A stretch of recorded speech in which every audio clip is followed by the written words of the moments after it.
I want to sing It's Raining, It's Pouring, and little Tolu wants to go back to sleep. But obviously, I'm here already on the set of Jasiri, and it is raining, but it doesn't stop the conversations. Now, today, when it comes to building a family, the rules are changing fast and not without controversy. Paternity fraud has become one of the most explosive issues, with more men insisting on DNA tests at birth. Supporters say it's the only way to guarantee the truth, while critics argue it destroys trust and undermines the very idea of family. At the same time, more women are turning to science through egg freezing, IVF, and other reproductive technologies to take control of their fertility and their future. For some, this is empowerment. For others, it raises big questions about whether technology is reshaping parenthood for better or for worse. So where do we draw the line between trust, choice, and science in today's world of parenting? That's a conversation that's coming up. But first. Interesting, I can't wait to have that. But first, let's start the show talking about a new comedy coming to you from the 11th of October. I know ladies understand this, but I'm sure men do as well. Some of the best gossip and gist can be found in one place, and that is the hair salon. The brand new series is already sparking curiosity with its billboards and bold tagline. Once upon a salon in Lekki. It's called Debbie's Salon, and it promises drama, fresh voices, and stories that reflect today's Nigeria. We're joined today by the creative minds behind it to tell us more about Debbie, the world of the salon, and why this story matters right now. Joining us now is Yinka Ogun, the story consultant, and Onyeka Fiaka, one of the actors in the series. Gentlemen, welcome to Jasiri. Yeah. Our pleasure. Please, let's smile now. There we go. Okay, guys giving you his game face because I've been harassing him. No. They don't know what's happening behind. Maybe there's a gun harassing him. I can to his understand. torso. That's why he's now doing like this. All right, well, so let's begin with you, Yinka. Now, speak to us on the idea behind this movie. Who is Debbie and why Debbie's Salon? Okay, so Debbie is a single mother, working lady, trying to navigate modern-day Nigerian existence while still being a reliable and dependable mother to her kids. She just typifies, I don't want to say your everyday single mother out there who is hustling, and most of the time you have to strike a balance because you're doing business. Business has to grow, but you have kids. You have to take care of the kids, and at the same time you're a woman. You have the romantic angle to your existence. So it's about balancing all these things, giving incisive leadership to the people she works with, being a role model to her kids, and also finding love in Lagos, which we know is very difficult to find. Finding love in Lagos. That's a single mother on top. Finding love. That's a whole other series on its own. What about the salon in itself? Does she work in the salon? Does she own the salon? Yeah, what happens in the salon? So she owns the salon, and the salon is made up of extremely interesting characters, all kinds of characters. That's where I want you to pause, because Onyeka is one of the characters, right? So you are one of the characters in the series. So tell us a bit about your character and then some of the other colorful characters that we can expect to see in Debbie's Salon. Okay, I played the character Nkem Okeke. Nkem is a renowned barber, those old barber. Basically, he's more like a father figure. So he's that, calm, father-like person who wants to balance things. If it takes to give a little white light to make the salons go further, because the salon is a dramatic place. That is where you hear stories that you don't want to hear, and at the end of the day, fight. So when you have a father figure around, he's the one who wants to, step in and calm down, every of the situation that may, cause problem. So it is not just comedy; it has drama. And Nkem is that elderly man who wants to tell you don't test the depth of water with your two legs. I want to give you some little parables to just throw you off a little, but just to make everybody you know, bringing more of the comedy fusion into, you know, even a chaotic situation. He wants to calm it with a little comedy to make everywhere, you know, serene. Interesting. Yes, of course I'm not, of course I cannot say that. I'm used to, you know, salon series. So, okay, sorry. That's unprofessional. It was a slip. It just happened. Yeah. Yinka. It doesn't go away. Yeah. It's okay, relax. I know you've worked closely. Yinka has written a lot of, you know, he has written a lot. This is like, you know, when you're talking about a bank of stories, these are one of the people that is reshaping and telling African stories the most authentic way that we can, that I know of, and they've been doing it for a long time. I know you work closely with Adora Anyanwu, the writer. So most of the series or most of the things we write, there's always that question, why now? Okay. So first things first, Adora was the head writer, and then we had a team of writers that we worked with, so, and kudos to them. So why this, why now? So between you and I think there's sort of a paradigm shift right now in modern day Nigeria. You understand? And there's need for a show that chronicles this, that exposes this. Because, I mean, first, the reality of being a single mother in modern day Nigeria has changed. And then, if you look at the people in the salon, they come with a different set of challenges which reflect modern day Nigeria existence, challenges that were not in existence or so prominent years back when last you had this kind of show. So you have this kind of show, you have the legendary Gen Zs from Mars, and then you have them, you have the challenges, I mean, like you have his character, often coming to mediate between these people, and often you have the Gen Z millennial clash and all that. So there was a need to tell this kind of story, because this is not the first time anybody has done something set in a salon. Yes, of course. But between the last prominent ones and now, life has changed. There's a new reality, and there was a need to capture it and tell it, and that was the driving force behind this. Well, you just said legendary Gen Zs. So we know what people say or how they feel about, you know, Gen Zs. So what was it like for you working with, you know, the set? So, I mean, honestly, I work well with Gen Zs because I don't think there's anything unusual about them. I think they're very regular, because as far as I'm concerned, whatever happens, each generation comes with its own perceived madness, but then adulthood comes. And once adulthood comes, you will change. Your eye must clear. So I just feel that like normal people. My daughter is rushing to adulthood. I'm like, calm down. It's coming to you. You will chill. So, but Onyeka, did you have any experiences working with the Gen Zs on set? Because your character is already sort of set up to be this, as you said, not an elder, but like an elder, the mature person who brings perspective and depth and, you know, humor, and then tries to calm everything down. What was your experience working with some of the Gen Zs on set? I mean, I am also a Gen Z. Yeah. Sorry, okay. You made me scream. I don't understand. I am a Gen Z. Don't look at my face, so this is not my real face. Okay, so And that's not the real beard, right?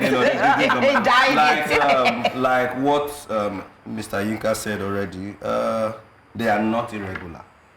It is just that at every point in time, if you also think back, you will still find out that many of the things you are complaining they are doing, you are only looking at it from your parents' angle now.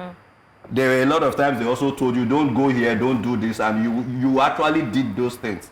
Yeah, there's always that mindset to want to, you know, be, I want to go against the tide, I want to do my thing. No, this is what I think. Okay, allow me try. So I really don't see them, but anyway, the truth is that the ones of these days can be a handful, Makachuks.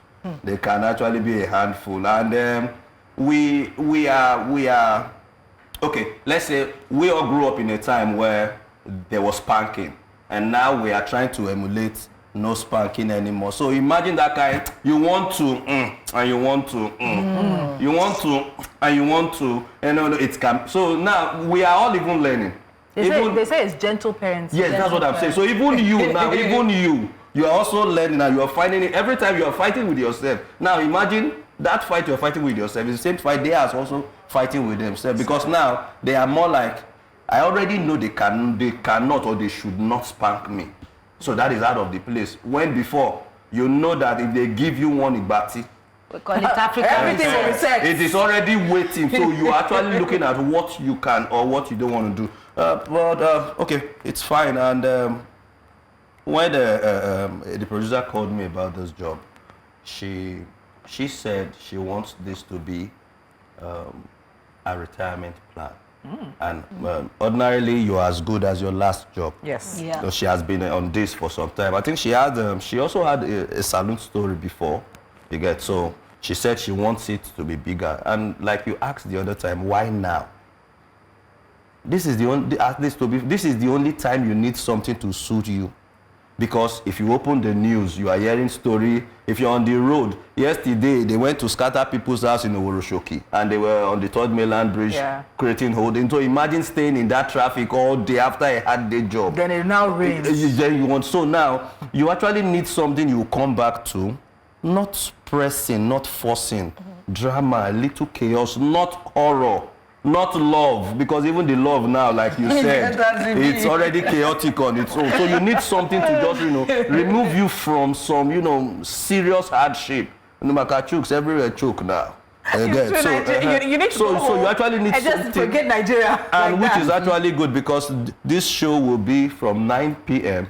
every day, Monday to Friday. And so it's actually starting on the 13th. Okay. On the 13th of October. So from Monday to October, from Monday to Friday, 9 p.m. So whatever it is, even if you meet hold up on 3rd Mainland Bridge, you can still get home before 9 o'clock. Get a little, family bonding for that, 30 minutes that you're going to have this show on your screen. So you need it now, to be frank. And it makes sense. It's like therapy, because Yes. right now we're all looking for something to help us forget what's waiting for us. Make person not go crazy by mistake. Absolutely. All right, so you've told us when it's going to be, but I want to ask both of you, what do you think viewers are going to take away from this?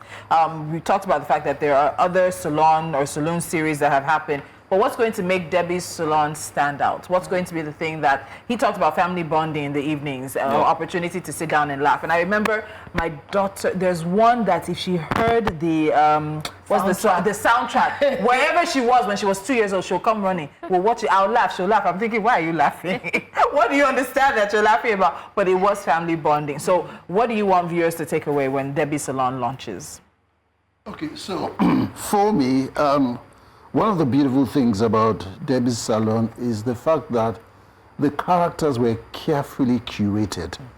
Curated such that they're people you know. You can watch it and say, oh, this like this person, this like this person. You see someone in them. Yes. And through these characters, we've managed to reflect most of the present challenges of modern-day Nigerian existence. And for me, I like the dispute resolution, the way it happens. You understand? Sometimes it's his character coming in to apply wisdom and all that. Sometimes it's just people who just decide this doesn't make sense. Let's just put a halt to this. So I think that when people watch it, they're going to learn a lot of things. There's a lot of information. They're going to have a better understanding of interpersonal relationships, how to deal with situations, how to resolve things, and all that. And I mean, there's a lot of comedy there. You will laugh, you will be happy. But most importantly, there are lessons to be taken away. But they're not lessons that have been pushed down your throat in a very medicinal way. You understand? They're just things that you learn along the way. So in my opinion. Okay, so one basic thing is the actors in this series are not, in quotes, are not blown. In fact, I was going to say that I'm seeing a lot of fresh new faces, which is always a delight to see. The actors are not blown. So, okay, for example, you may want to say, I think I know Nyeka. And if you call that name, in a place of 5 persons, maybe like 2 or 3 persons may just know Nyeka. and the remaining 2 don't know Onyeka. Then also there are some of them you say, this person, Adeola, I have not seen this person before.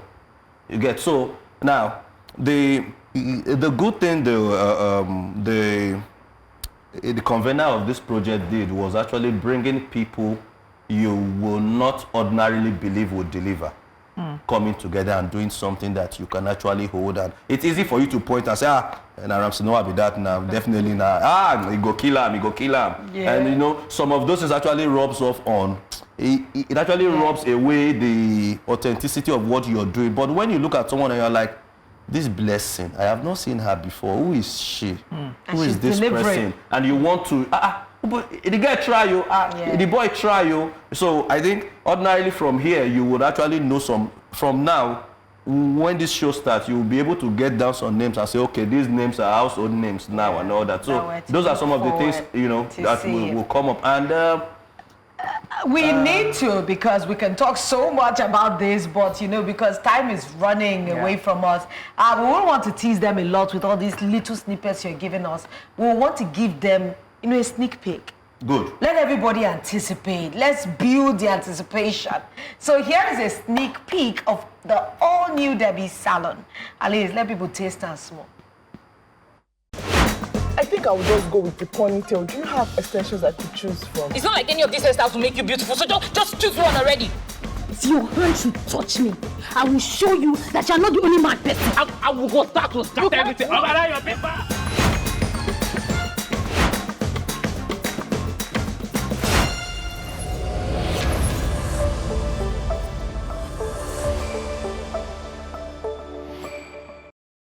So October 13th, there we go. The drama comes your way. They say it's not just drama. The drama, the comedy, the romance, the gossip. And because it's guys, I want to ask a question. October the 13th. October the 13th.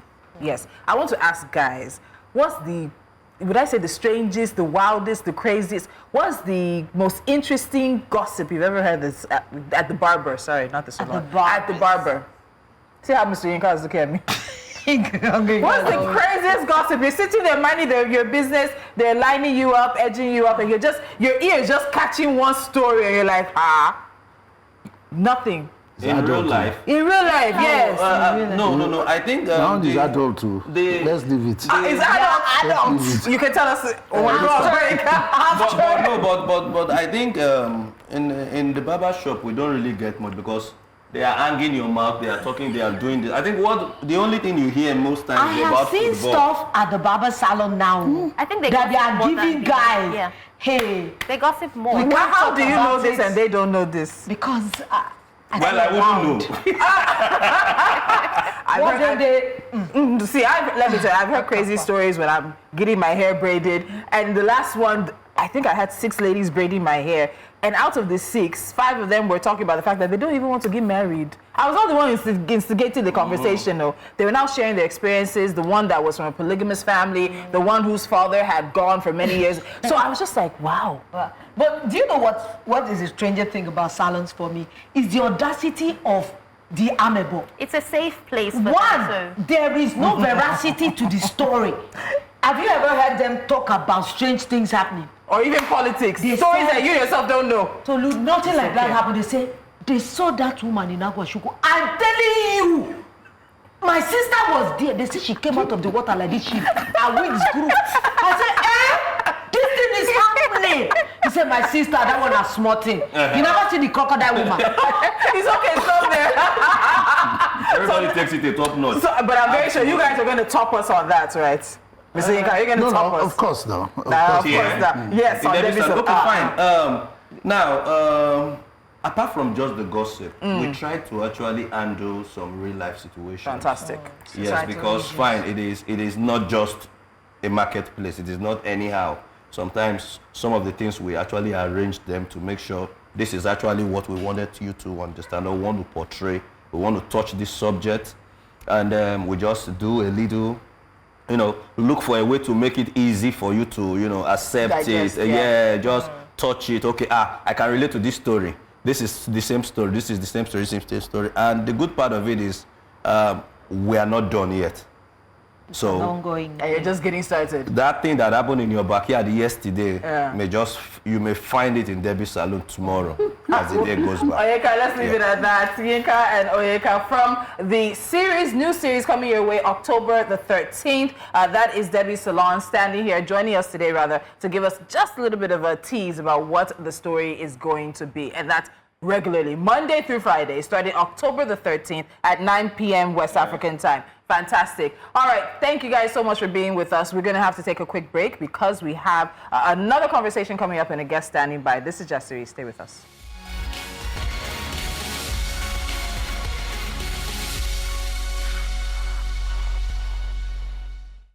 Thanks so much for staying with us. So join the conversation on all our social media platforms. We are at News Central TV everywhere. In recent weeks, there has been renewed conversation about paternity fraud, which has led to more conversations about the path to parenthood in Nigeria. With advancements in technology, there is more than one way to become a parent, in these times that we're in. But with cultural beliefs and tradition as major power players in the game, how do we begin to navigate parenthood in this changing world? Our guest today is a doctor, public health expert, and the CEO of Novate Health. Dr. Olatunde Oshodi is a medical administrator with decades of experience in healthcare, office management, and all-round clinical operations. And she's here to help us make sense of the recent changes in the path to parenthood as we know it. Dr. Oshodi, you are very welcome to Jasiri. Thank you for having me. So Oshodi, is it the what would they call it? Is it the knee name or the married or the married? Okay, the married name. Because if you were as a child growing up in Lagos, I'm very sure you would have heard a lot of jokes about the surname. A whole lot. In fact, my kids get to, when they see that bus station, they say, "That's my bus station." I say, "Yes, that's your bus station." Thank you so much for joining us and welcome to the show. Now, traditionally, family was a mother, a father, then children, and people expected that to happen. You get married, you do what adults do legally, and then the children come. But all of that seems to have changed with reproductive technology like IVF, surrogacy, and embryo freezing, where a woman can decide to be a single parent, or even a man. We've seen some situations in other countries where men actually engage the services of a surrogate and become a single father. How do you think these changes and advancements are impacting the way we understand family to be? Okay, so, with innovation, I love to embrace innovation. I love to embrace technology. The world is gradually changing and we cannot stop certain things. And for me, I would say that certain things have come to make our life easier, especially in this part of the world where we have a lot of cultural bias and all of that. And then now we can, do things within our own pace, somehow. For example, freezing of eggs and all of that, you could decide to, as a woman, progress with your career till a particular stage of your life when you're ready to give birth, and then you unfreeze your eggs and then have children. Or when the man comes, right, you're not now desperate, as they used to say, the clock is ticking, right? So it doesn't really have to tick anymore. Now we have, like you said, surrogacy. As much as we want it to be medically, we want it to be ethical, right?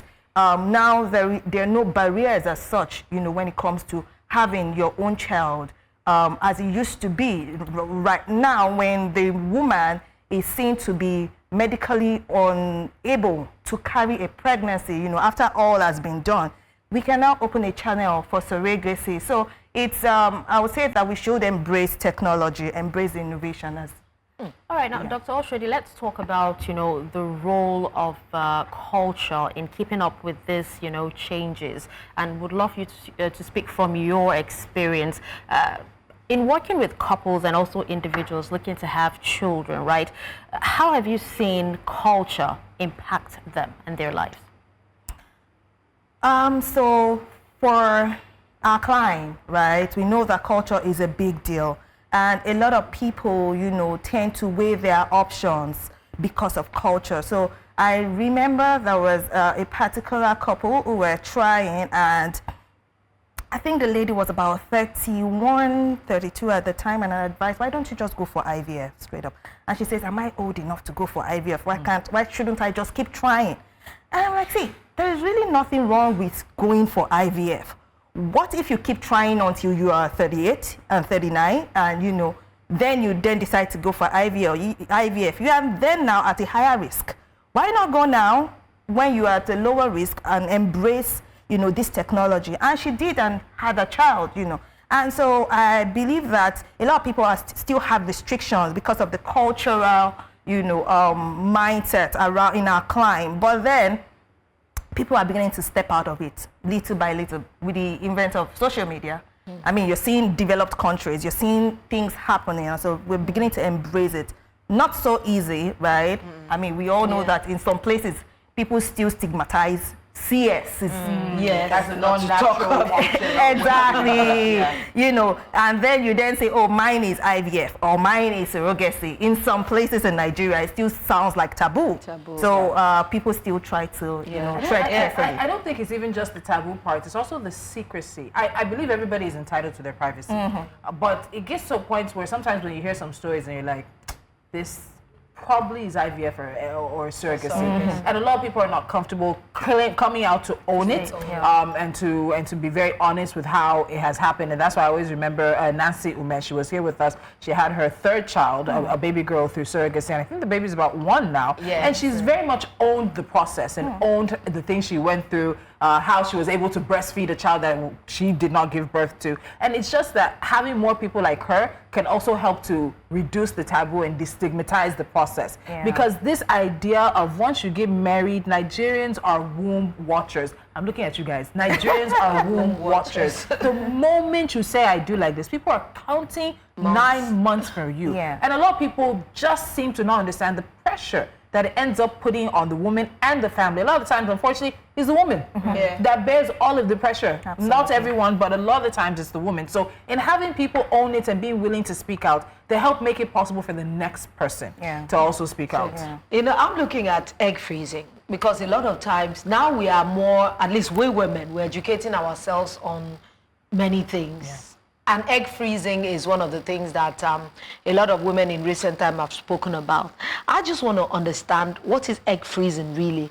And does it come with a huge financial burden? Because somebody had told me that to freeze 1 egg, that is such an expensive venture. And a lot of times when people don't know something, they just build a myth around it, or they put something around it that makes it impossible for other women to, navigate the waters. Okay. So I'll go with what is egg freezing, right? That is a process in which a woman, protects or preserves her eggs until she's ready to give birth to her own children. And this is very much welcome, medically, because now we do not have to fear, because as a woman, actually grows older, the quality of the eggs decreases, the number of the eggs decreases. We say from 35 and above, that is when you will probably see a lot of developmental, abnormalities, right? Now, if one then decides to freeze their egg, I think that's a very good option, right? And if they are able to afford it. Right now, we say that Is it expensive? It's quite expensive because you're also paying on a yearly, like a like leasing. Exactly. Just like every other thing, with technology, when it's still new, it's expensive because it's not everywhere. It's just the supply is lower than the demand economically, right? So a few people, doing giving this service will mean that it will be more expensive, Like in Nigeria, like roughly, because I'm not in this field, like how many places, or maybe off the top of your head, would you say generally, maybe let's not extend it to Nigeria since you're Lagos based, how many places can people go to do that, like within Lagos, that you know of? A number of fertility clinics in Lagos. They are up to like 20? Well, let's say 10, okay, averagely 10 to 20 thereabout. Yes, they should be. Wow. They should be, because we have a lot of fertility clinics. I might not be able to say exactly how many. Yes, that's but let's say within at least 10 should be able to, do egg freezing. Wow. It's quite expensive, like we said, but it depends on the facility as well. Some are more expensive than some. Others. Yeah, depending on the value they feel that they're going to bring, because it comes with a lot of expertise. You know? So I have a lot of questions about this. Like, who is the best candidates? What woman, what age range, what type of woman possibly is the best candidate for egg freezing? What are the considerations you have to keep in mind? How long can the eggs be frozen for? Is the thawing process safe? Because I've heard that some people, not all eggs thaw out right, or thaw out to be inseminated when, or to be used when they need to be. Like, a lot of things around the reproductive options and the reproductive process. And then, is this a better process or better option for some people? What makes one option better for one couple than another? There are just a lot of questions. Yeah, a lot of questions, I must say. Okay, so let me start with the age, right? It depends on, number one, financial capability, right? So some people, depending on what they've planned out for their life, because a lot of things, let's say, a lot of things, determine this. Age at which a woman is getting married. If a woman sees that she's not getting married, early enough, she hasn't found the one, she could decide to plan, to freeze her egg. Also, if a woman is married but she wants to take a time, maybe because of career or, some other things, she might decide to freeze her egg. And some people who are also going through some medical procedures, cancer treatments, because they can result in infertility, on the long run, they could decide to freeze their egg. So those are the reasons. Now, at what age? It depends on what factor, we are looking at. Maybe career, maybe cancer treatment, maybe so. But it's safer to do before the age of 35. You can do it after 35. You can do it at 40. It's just that the cycles might be more, because, like you said, how safe is it when you thaw? We need as many eggs as possible.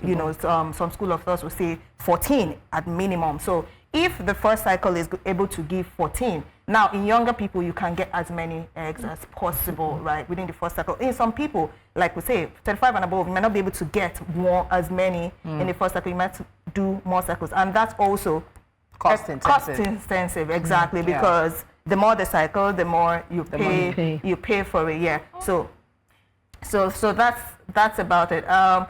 So you were talking about the thawing process as well. If we have more eggs stored up, right? If one is not viable, maybe the other will be viable, and that's why we need more and as many. Since we're still talking about this egg thing, I just want to ask, because I've asked someone of recent, some would say embryo freezing is better than egg freezing. Okay. Can you enlighten us a little bit? Okay, so you know that embryo means that the process of fertilization has happened, right? So now for some people, also it's the cultural, religious beliefs. How could you fertilize a human being and then you leave them, in the freezer for so long and all of that? So that's just where. But they both have their pros and cons, and I think they're both okay to do. Yeah. And you said for how long? You can freeze for a long time. I read something about a research in the UK, and they said for as long as 55 years, right? Yeah, that's what I read. Right? Can freeze a human egg as long in Nigeria with no light? Okay. So that's why it's expensive. That's why it'll be a bit more on the expensive side, because you have to keep it in a condition. Yes, freezers have to be at optimal whatever conditions. It's continuous. Wow. Yeah. So let me just ask a question before, still on embryo, before we go to the next question. How long after an embryo is made that the process of fertilization is successful, should it go back into the woman's body? Okay, so it's just like freezing the egg. You could freeze the egg for the embryo for as long as possible. Even 55 years too? I'm not certain. Okay. I'm not certain for how long the embryo, but I know that you could freeze the embryo as for a long time as well. Okay, now let's go back to a very controversial, topic, and that has to do with DNA testing, right? We want to find out if you feel it should be made compulsory, or does it cross the line? When I say made compulsory at birth, or does it cross the line? And also, for couples planning to start families, are there options that exist to protect them against, paternity fraud or even heartbreak while still building trust? Okay, so I don't think our legal system has anything in place right now. I mean, starting from that to, there are no laws, guiding against paternity fraud. I think it's mostly cultural that does fatherhood, that puts the title of father on somebody, depending on the culture of the individual. Yes, Yeah. depending on the culture. So we really do not have anything legal to protect that or say this is the structure to go. Now, for making it compulsory at birth, I think that might be a bit dicey, right? Because you know that the birth of a child signifies, joy, happiness, and all of that. You don't want a situation where you can't have the joy. Pick, there's an error, because there could be errors sometimes, right? At the time that the testing is done, and then everyone is on the edge because there's error, right? Pending the time that the real result is now got, maybe they need more samples and all of that, So there might be some form of issues. But wouldn't the issue also remain as long as there's doubt? So let's talk about it, because I know recently there was one DNA company that said that of the tests carried out at their facility, 27% came back as negative, and then 73% were positive. So that means 27% of the men who walked in their door found out that they were in fact not the father. And that gives us just over 1 in 4 men tested at that center were not the father. However, they didn't share the number of tests they carried out during the testing period. And while we're seeing more stories shared online, it's really difficult to gauge the picture of how rampant paternity fraud just might be in Nigeria. What do you think the situation is? How widespread or not do you think paternity fraud is? Because then also we need to talk about why paternity fraud seems to be something that is gaining conversation. Okay, so I'll say that, before you come up with a result of a research, the sample size is very important. It's very important. We do not know the sample size that they It could have been 5. Exactly. So, and we can't really rely on that. A lot of people have not been tested. If we have a larger number of people tested, then we can say, okay, this percentage in Nigeria is high. Now, concerning being open to, paternity tests, I think everybody should be open to it. Honestly, it's no big deal. Yeah, okay, so a lot of people, some people will be like, don't you trust me? I'm the mother of your children and all of that. But if the man is in doubt, especially because there's so many things going on social media, and we know the effect of that on the mind, right? If he's in doubt and you're sure, why not? Go ahead. But for some people, for some women, it's an absolute betrayal of trust for you to ask. And I'll flout this, because I was reading one story recently. The guy was just insisting. So she had the DNA test while she was pregnant. Right. And it's not that it's not impossible, but it actually is a risk. It could actually cause a miscarriage if you have a DNA test while the lady is pregnant. So the test came out, and he's the father. But now she wants a divorce. She doesn't care, because she said that he had no reason, and he agreed. He has no reason to doubt her, but he's just seeing social media stories everywhere and everything, and he's let it get into his head. And while we might say, yes, that we acknowledge what social media can do and the power of social media, at the end of the day, when it gets to a point where you're telling me you don't have any reason for doubts, but you're insisting on a test so you can be okay. When I'm not okay, when the test comes back and you're the father, then I say I'm not okay. Where do you go from there? Okay, so I mean, the issue of trust is a different, it's a different issue entirely. Now, when it comes to that woman, I probably wouldn't blame her, because it's quite painful, right, to have a large ball need to go into you to get that kind of test done. And if the man is aware of the kind of pain she's going to go through, knowing, I don't think... And the risk involved. And the risk involved, exactly, knowing the risk involved, I don't think that was necessary. And if you could do that to her, on the first child, then I can't imagine what would go on in that marriage. I mean, there's no trust. That wouldn't work. So for me, I think that people know themselves. When I'm looking at a lot of things, because this is a medical question, sometimes I hear some stories that is not about the DNA. I've seen a woman that they said the child had neither DNA of the parents. Yes. Yeah. Like, such things happen. Like their baby they're was rare, actually, it's rare, but their babies was swapped at birth. And it wasn't like an intentional thing. I don't know how such things happen.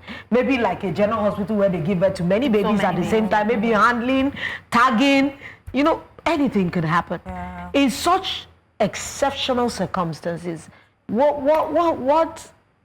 how do we explain that? Okay, Dr. Oshodi, before you answer, let's take a quick break. We'll pick up this part of the conversation after this break. Stay with us.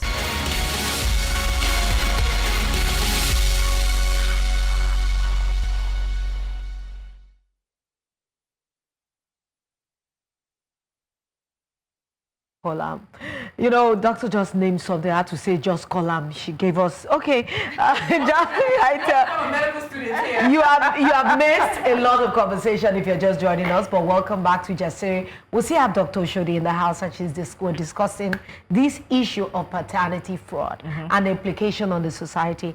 Just before we went on the break, we were asking the doctor that as circumstances where they said that a DNA of a child is neither of the parents, the peculiarity of that, how can that be?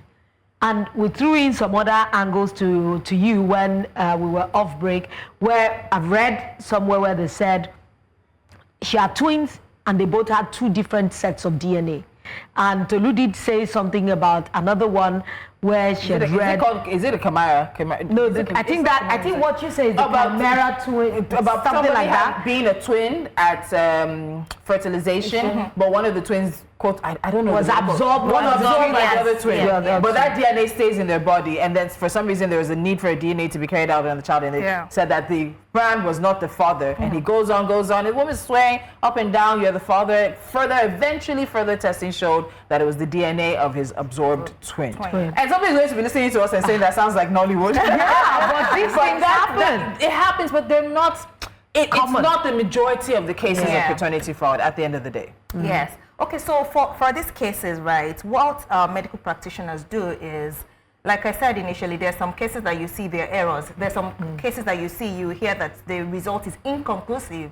Once we have, issues that are not clear, so you then have to take further tests, to now elicit what exactly the issue is. For the baby who absorbed the twin, and that's why sometimes the DNA testing is very dicey, right? Because some people would have taken some funny decisions based on that, without going for further testing. It was after the further testing that they realized that, oh, this twin had absorbed the DNA of another twin, because a child doesn't have only one DNA, right? And that's why sometimes, even when men are going for DNA, they advise that they take their wives, so that you can really see if there is, a percentage, that is not matching. You want to check if it's the mother's percentage, and then you can see the accuracy, kind of.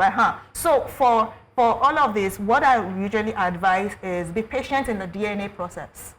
Because we have heard and seen a lot of cases when people are tested for now not even DNA, other disease conditions, and you have to do further confirmation. So when you've done a DNA test, wait, if it's inconclusive, do further confirmation, right, before any actions, so that there is, you don't break the trust, cause issues, and then when you now find out that there's no issue with the mother, it will now be difficult to amend, whatever issues that we have caused in the family. I want to follow up on that, because I know it's a medical issue, but it's also a social issue. And at the end of the day, some see it as it's an ultimate betrayal, but is it just purely about deception? Yoruba people will say that a woman will always know the father of her child. How did you take that from my heart?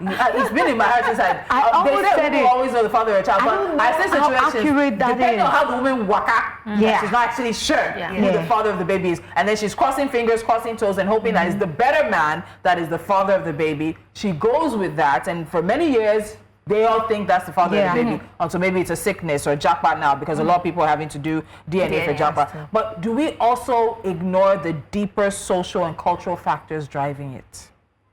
Okay, so it's not an excuse and it's not a justification, but we need to understand, for us as Nigerians, why paternity fraud might be something that we really should be worried about. Because that pressure to have children, and that pressure to have children sometimes within a certain time period. And then when a woman is running, as they say, from pillar to post, many men are sitting crossing their legs. Yeah. So for the issue of paternity fraud rather, the things that we have seen that's caused is, like you said, economic instability, insecurity. A woman gets pregnant, like you said, knows the father of the child, but feels that the father of this child is incapable to raise a family, then diverts the pregnancy to another person. It's still this economic insecurity that has caused that. Although we cannot justify that, right? We cannot justify that. But it's the way the society has made it look like, oh, you have to move in this particular direction. Why not just stick with the old father of the child? So that is there. And then 2 would be the stigma. as regarding infertility, you know, a lot of men would not go testing. That's the truth. Now, the woman has gone to test and she says, oh, they said that I'm okay, right? And then there's so much pressure from the husband's family, she decides to go and test outside. We see that a lot of times. And then when she tests outside, she gets pregnant. She's now unable to go back to her husband to say, I was unfaithful. So she just keeps quiet, and then, like you said, maybe this kind of jackpot thing then happens and some grand exposure. Some grand exposure, and then there's stories. There's stories to tell. Yeah, exactly. Let's quickly talk about, you know, career women, because I know so many of them who would want to put their careers first, you know, before giving birth. And you talked about it earlier as well. Now, do you think that, you know, for women who want to, you know, go head on career first before giving birth or before motherhood, do you think that it will change how society perceives motherhood if they decide to toe that line? Okay, so for me, when it comes to society, I'll say that the first society that we see is our family. Once you have family support, it's very easy, you know, to embrace every of your decision. So if your husband supports you, your mother-in-law supports you, your own mother, your immediate family supports you, it's very easy, you know, ignoring whatever the you know, society is going to say, because everybody now understands the implication of what we're doing. Now it's safer, honestly, looking at it, if we're going to ignore the social media family, you know, or the village people family. It's safer if this woman has said that she wants to, you know, pursue a career path, you know, especially, and there are some families that the woman is actually the one doing better than the man. Yeah. Right? And she cannot afford to get pregnant at some point. And take that time off. And take that time off work, you know, and, you know, all the complications that might come with pregnancy. So she could decide to say, you know what, for this period of time, till I climb a particular, to a particular level in my career, I want to freeze my eggs. And we also know that it's leaving it to, when we leave it to chance, it's not really advisable. Because of these developmental abnormalities, we could be seeing Down syndromes and the likes of them after 35. So it's a good and valid decision to say, let me freeze my eggs. When I'm 35 or I'm 36, that's when I want to carry my babies. And it makes the world a better place. You know, I want to sneak in one question. So we talked about, what did we ask her about DNA testing at birth? But given that data says men are responsible for about 1/3 of infertility issues, around 1/3, right? Do you think that we should be talking about fertility testing before people get married? The same way we said that people should do sickle cell testing to know if they are compatible at the molecular level. Should we be doing fertility testing for men and women before people go ahead and get married? Okay, so it might be difficult to, you know, impose that, because Let's it's only should we do it? No, we shouldn't, because it's only in our client that we put a lot of pressure on women to have children. Marriage is not only about children. Please let her repeat that again for the people at the back. Exactly. So marriage is not only about children, so it will be difficult to then impose that law to say, let's test for fertility before we get married. If the major reason why you want to get married is to have children, then I mean they